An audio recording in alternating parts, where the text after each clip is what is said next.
আদিবাসী প্রধান পুরুলিয়া জেলায় আজ নানা অনুষ্ঠানের আয়োজন করা হয়। ভারতীয় আদিবাসী সমন্বয় সমিতি ও পশ্চিমবঙ্গ আদিবাসী ভূমিজ মুন্ডা কল্যাণ সমিতির উদ্যোগে বলরামপুর শহরে আয়োজন করা হয় বর্ণাঢ্য পদযাত্রা ও জনসভার। আজকে 9 আগস্ট 2025 আন্তর্জাতিক আদিবাসী দিবস।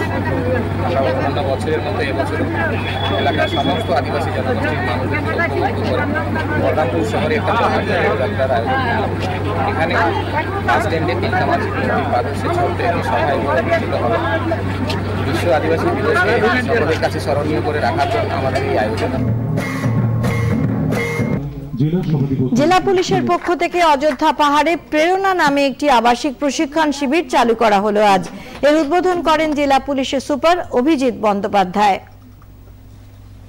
তাদের জন্যই আমরা আজকে একটা আবাসিক শিবির এখানে চালু করলাম, যেখানে শারীরিক এবং যে ইনডোর ট্রেনিং মানে আউটডোর এবং ইনডোর দুটো ট্রেনিং দেওয়া হবে। এটা একটা আবাসিক শিবির 3 মাস ধরে এটা চলবে।